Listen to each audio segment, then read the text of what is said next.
Salut les amis Sagittaires et bienvenue dans votre guidance générale pour le mois d'octobre 2021. J'espère que vous allez bien, que vous avez la santé, la forme, le moral, amis Sagittaires. On va aller voir un petit peu ce que disent les cartes pour vous pour octobre. Alors j'ai déjà tiré les cartes en amont, comme ça on garde un petit peu de temps sur la guidance, mais on va les découvrir ensemble. Donc là c'est le tirage avec le tarot Oshozen, ici on a une petite carte avec le tarot de la transformation et on aura un petit message avec les cartes lumière. Alors en énergie générale, pour vous les Sagittaires, qu'est-ce qu'on a? On a la 4 des nuages, l'ajournement. Alors, dans la vie physique et matérielle, on a la numéro 12, la nouvelle vision. Dans la vie mentale, psychologique, on a la 6 d'eau, le rêve. Dans la vie émotionnelle, on a la dame d'arc-en-ciel, l'épanouissement. Et dans la vie spirituelle, on a l'as d'arc-en-ciel, la plénitude. C'est un joli tirage. On a des très jolies cartes arc-en-ciel, on a une arcane majeure, on a de l'eau, on a de l'air, on n'a pas de feu. Donc sinon c'est quand même un tirage intéressant les amis Sagittaires, on va l'expliquer ensemble. Alors, la 4 des nuages ici, on voit un personnage qui regarde derrière lui, ou derrière elle, peu importe, et qui a tendance, si vous voulez, à être un peu dans la nostalgie du passé.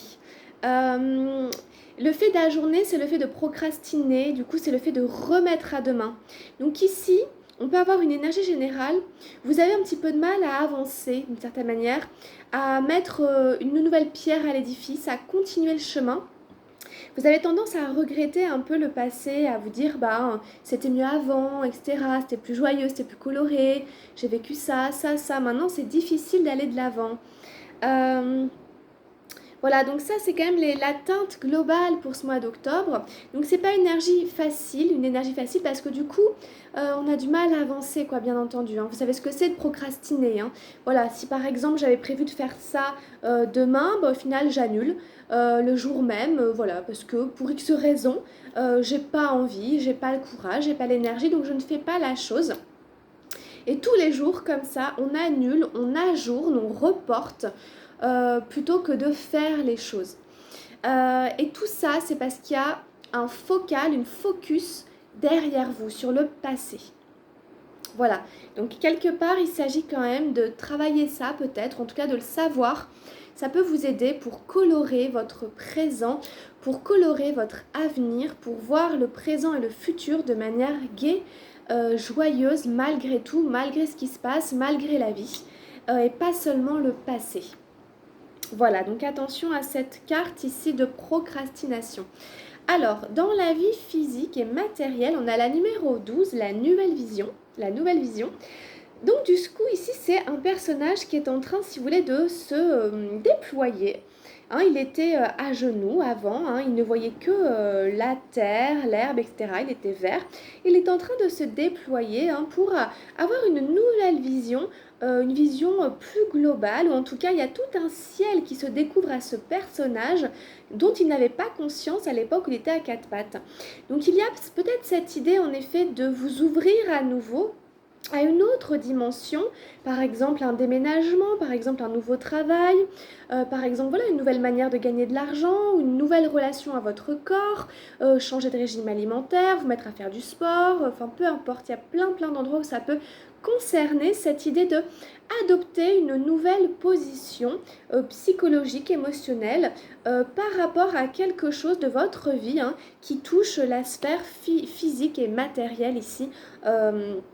Alors ça c'est intéressant, la nouvelle vision, ça ouvre un champ des possibles et il y a quand même une nouveauté. Il y a une nouveauté quelque part, une nouvelle manière de faire quelque chose, de se comporter, de se relationner par rapport à tout ce qui est physique et matériel. Donc c'est assez encourageant et je pense que ça peut aussi venir aider cette carte de l'ajournement qui, elle, est tournée plus vers le passé pour être dans l'instant présent, pour se renouveler tout de suite et maintenant et envisager le futur peut-être d'une nouvelle manière, tout simplement. Voilà, c'est sûr que l'avenir ne sera pas le même que le passé, donc il faut se repositionner. Il y a une nouvelle position ici qui est prise. Donc c'est plutôt bien, hein, c'est un passage aussi, hein. Et puis ici, dans la vie physique, dans la vie mentale, psychique, je voulais dire psychique, on a la 6 d'eau, le rêve. Donc ici, si vous voulez, c'est l'idée de rêver. Voilà, peut-être qu'il y en a qui rêvent beaucoup. On est dans l'imaginaire. Euh, Peut-être on rêve d'une vie amoureuse. Peut-être que ça peut être lié pour certaines personnes à une vie sentimentale. Peut-être que l'ajournement aussi est lié à une vie sentimentale ou amoureuse ou affective. Peut-être, ça c'est vous qui savez. Voilà, on sent quand même avec ces cartes qu'il y a une forme de rêverie. On est dans le mental et pas tellement dans le concret, pas tellement dans l'ici et maintenant. Et dans cette carte, vous voyez ce personnage hein, qui est censé vous représenter, nous représenter, est en train d'imaginer son rêve bleu. Hein. Ici, c'est un couple, quoi. Hein. La vie rêvée des anges, n'est-ce pas? La vie rêvée de la vie amoureuse. Bon, alors en fait, on va vous inviter à revenir hein, dans les émotions, à essayer de vous reconnecter à ce qui se passe vraiment dans vos émotions. Parce que de toute façon, ce personnage, si vous voulez, il a un peu de peine. Au final, ça ne lui rend pas forcément service de ressasser ou de rêvasser à quelque chose qui n'est pas là. Hein, quelque chose qui est purement imaginaire. Donc, il y a un retour à la réalité qui est nécessaire et qui passe par les émotions. Pour sortir de ce rêve bleu qui n'en finit pas, n'est-ce pas? Et ici, du coup, on a l'épanouissement. Donc là, ça devient intéressant une fois qu'on a franchi toutes ces étapes-là, du mental, des émotions, de la nouvelle vision, etc., on arrive dans un épanouissement.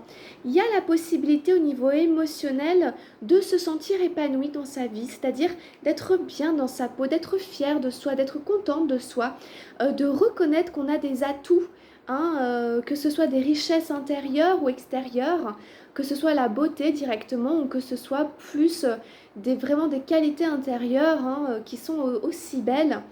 C'est l'idée vraiment d'être épanoui dans sa vie et bien dans sa peau. Ok. Donc ici, ça représente une femme, ça représente Vénus, mais que vous soyez un homme ou une femme, c'est une énergie que vous endossez. Donc ici, vraiment s'épanouir hein, à travers ce que l'on ressent. Les émotions sont un atout, ce ne sont pas un frein, elles sont assumées ici en octobre avec cette carte et vous attirez. Peut-être que vous attirez aussi à vous les Sagittaires, les regards, vous dégagez peut-être quelque chose d'assez magnétique parce que on vous remarque peut-être comme quelqu'un qui a réussi quand même à s'épanouir dans sa vie en tout cas. Ce serait peut-être un peu le défi ici, hein, de vous sentir bien en fait dans votre corps, dans votre peau et de vous dire que vous avez tout pour plaire et que vous êtes quelqu'un de charmant, de charmante, d'aimable, que l'on reconnaît pour ses qualités et ses vertus. Donc ça, c'est une très belle carte. Et ici, on a l'as d'arc-en-ciel, encore une énergie arc-en-ciel, hein, la plénitude. Donc il y a quand même une espèce de volonté dans votre tirage, quelque chose qui tend vers un épanouissement, un accomplissement. Ici, c'est dans la vie spirituelle. Donc du coup, il y a une espèce de recherche, c'est même plus une recherche, il y a quelque chose qui s'ancre, qui fait que vous sentez bien dans votre peau, vous avez besoin d'être bien avec vous-même. Et en fait, du coup, il y a quelque chose qui se passe au niveau spirituel. Vous retrouvez, si vous voulez, votre propre valeur aussi aux yeux de la spiritualité, aux yeux de Dieu, par exemple, si on pourrait le dire comme ça. Si vous voulez, c'est l'idée d'être reconnu, encore une fois, pour vos valeurs. Mais là, c'est carrément sur un niveau spirituel. Donc il y a vraiment des choses au niveau spirituel qui sont vraiment indispensables que certaines personnes n'ont pas, d'accord? Et ça fait de vous quelqu'un d'unique. Donc il y a cette idée de vous reprendre votre place aussi dans l'univers, hein, sous le regard de Dieu, si on pourrait le dire comme ça, enfin vous voyez ce que je veux dire? Et de vous sentir unique et de vous sentir aussi en harmonie, unis. Il y a une notion d'unité. Il y a une notion d'unité retrouvée avec ce cercle ici. Il y a aussi, ça s'appelle la plénitude. Donc c'est l'idée d'être plein de ses propres richesses qui sont dans l'épanouissement ici. Vos qualités, vous les connaissez, hein, la générosité, je sais pas, l'altruisme, l'empathie, l'écoute. Il y a tout plein de vertus que vous avez, que vous possédez et qui sont ici, si vous voulez, voilà, reconnue ici quelque part au niveau spirituel. Voilà, je me sens plein de qui je suis. Je me suffis à moi-même quelque part. Je ne suis pas dans le manque. Je ne me mets pas en couple par exemple pour compléter quelque chose qui me manquerait. Voilà. Je sais qui je suis, je m'aime tel que je suis et je suis bien dans ma vie et je suis créateur et je suis créatif dans ma vie. Il y a des notions d'abondance, de plénitude, d'épanouissement, de récolte et beaucoup de créativité puisque ces cartes elles sont très colorées. Donc soyez créatifs aussi. N'hésitez pas à être constructif, etc. À faire ce que vous avez envie, si vous aimez l'art, si vous êtes artiste ou pas, ou si vous avez envie de vous y mettre et tout. Il y a quelque chose aussi de cet ordre-là pour moi avec les cartes arc-en-ciel en général, parce qu'elles sont très belles, très colorées, et elles inspirent, on dirait un tableau cette carte-là. Voilà donc la valeur de vous-même ici, hein, c'est important à travers ce regard, si vous voulez, qu'il y a tout créé, qui a créé la vie, qui vous aime, vous tel que vous êtes, parce que vous êtes quelqu'un de riche intérieurement et vous avez plein de belles choses à donner et à partager. Donc c'est bien parce que vous voyez le tirage il va de l'avant quand même à la fin, hein, ça, il est en plusieurs temps, il est en plusieurs mouvements et il y a une belle progression, on sent quand même une espèce de nouveau départ, on sent quand même que vous vous repositionnez dans votre vie les Sagittaires entre la vie physique matérielle et la vie spirituelle. Il y a des choses à traverser un peu entre le mental, l'émotionnel, mais il y a quand même une espèce de nouveauté, une espèce de réinitialisation, si j'ose employer ce terme, quelque chose, mais qui va vraiment dans le sens positif et créatif, hein, par rapport à votre valeur, à votre estime de vous-même et tout ça, ok. Et ça doit s'ancrer peut-être davantage dans la vie physique et matérielle, hein. Et ça passe par l'épanouissement de vos émotions et être un petit peu moins dans l'imagination et dans le passé, et voilà. Voilà un peu ce qu'on peut dire, hein, avec les cartes du tarot au Chosen. Alors, qu'est-ce qu'on a avec le tarot de la transformation? J'ai tiré la 3, l'illumination. Donc, par exemple, dans cette carte, on voit vraiment un chemin initiatique. Vous voyez, par exemple, les personnages, ils sont à terre au départ. C'est nous, avec nos souffrances, nos déboires, notre côté, nos démons intérieurs et tout ça, voilà. Et puis, on chemine, on se relève, on demande de l'aide, on essaie d'avancer, on avance. Et puis, on avance vers une forme de sagesse, de compréhension, de purification, d'élévation jusqu'à atteindre l'état de Bouddha, du nirvana avec les mains, etc., le ciel, encore Dieu ou l'ange, enfin peu importe, c'est symbolique, hein. C'est une idée d'ascension comme on retrouve un peu dans votre tirage, hein. Quelque chose qui va vers le meilleur, vers le haut, hein, on est tiré vers le haut. Alors je vais vous lire la carte. Pourquoi le Bouddha attend aux portes du paradis? Donc oui, c'est les portes du paradis en fait en haut, hein. Alors, soyez profondément vigilants dans tout ce que vous faites. Ainsi, les plus petites choses deviennent sacrées. Faire la cuisine ou le ménage devient un acte sacré, un acte de dévotion. L'important n'est pas ce que l'on fait, mais comment on le fait. On peut laver le sol comme un robot, mécaniquement, il faut le laver et donc vous le faites, mais vous passez alors à côté de quelque chose de beau. Nettoyer le sol aurait pu être quelque chose qui aurait pu se produire en vous, et ça n'a pas eu lieu. Si vous aviez été conscient, vigilant, non seulement le sol aurait été nettoyé, mais vous-même auriez ressenti une profonde purification. Soyez profondément attentif quand vous nettoyez le sol, soyez éblouissant de vigilance. Que vous soyez assis ou en train de marcher ou de travailler, gardez ce fil conducteur, rendez votre vie de plus en plus lumineuse de vigilance. Laissez la flamme de la conscience brûler à tout moment dans chacune de vos actions. L'illumination en est l'effet cumulatif. L'ensemble de toutes les petites flammes, de tous les moments lumineux et de leur effet cumulatif devient une immense source de lumière. Donc il y a toute une allégorie, il y a toute une histoire. Il y a cette idée de remettre du sacré dans sa vie, il y a cette idée de purification aussi. Il y a cette idée, si vous voulez, qu'il n'y a pas de petits moments. Et c'est aussi l'idée pour moi un peu d'arrêter de se plaindre, entre guillemets, et d'essayer d'être bien, tout simplement dans ce qu'on fait, même si on fait des choses, des tâches ingrates, des tâches désagréables, qu'on dise qu'on le fait parce que c'est bien, parce que c'est nécessaire. Voilà, il y en a plein. Donc si vous voulez, voilà, toutes les petites choses accumulées, ça nous permet d'atteindre quand même un état de grâce, un état d'illumination, quelque chose de cet ordre-là. C'est un effet cumulatif. L'illumination, c'est pas forcément quelque chose qui nous tombe dessus comme un coup de tonnerre, c'est quelque chose qui prend du temps, c'est un cheminement, c'est une voie initiatique, hein. Donc, écoutez, vous avez emprunté un joli chemin là. En tout cas, il y a vraiment des belles choses ici, hein, les Sagittaires, hein, c'est bien. Alors, ça n'empêche pas que vous puissiez aussi avoir des prises de conscience, des révélations, etc. Et peut-être aussi aller voir aussi vos rêves, etc. Puisque dans la vie psychique, le rêve, c'est aussi peut-être que vos rêves vont vous parler. Donc peut-être les écrire, être attentif, voir quels sont les messages de votre inconscient. Ça, c'est aussi peut-être quelque chose à noter à travers les cartes qui sont sorties.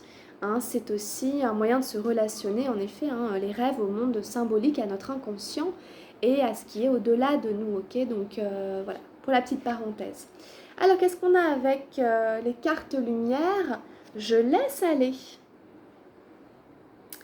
Ok, donc joli message. J'accepte ma vie telle qu'elle est, je ne juge point et je cesse de dramatiser. Je laisse aller les événements en toute liberté et j'accueille ce qu'ils tentent de me faire prendre conscience. Je cesse dès maintenant de combattre. Dieu m'apporte ce qu'il y a de plus favorable pour mon âme. Très très jolie carte, vous mettez à la place de Dieu ce que vous croyez, ce que vous voulez en fonction de vos croyances, peu importe. L'intelligence de l'univers par exemple. Il y a cette idée en effet de laisser aller, d'essayer d'arrêter de combattre en quelque sorte et de ne pas dramatiser. De ne pas dramatiser par rapport à cet effet du passé, etc. D'essayer de ne pas juger. Essayer d'accueillir aussi en effet ce que le monde, hein, ce que l'univers tente de vous faire prendre conscience. Il y a des prises de conscience, on essaie peut-être de vous faire prendre conscience, de vous envoyer des messages à travers vos rêves et tout ça. On essaie de vous apporter ce qu'il y a de mieux pour vous, de plus favorable pour votre âme. Voilà, c'est le joli message de paix, j'allais dire, de fin pour cette guidance les Sagittaires. Donc merci beaucoup de m'avoir suivi, hein. N'hésitez pas à liker, à vous abonner à ma chaîne et restez avec moi, on se retrouve tout de suite pour votre guidance sentimentale. Si vous voulez compléter cette guidance, allez voir votre signe lunaire et ascendant. Et si vous avez besoin d'une guidance personnalisée, je vous laisserai me contacter et prendre rendez-vous avec moi via les réseaux sociaux ou mon adresse mail. Portez-vous bien les Sagittaires, prenez bien soin de vous et on se retrouve très très vite pour la suite de l'aventure. Gros bisous, ciao ciao.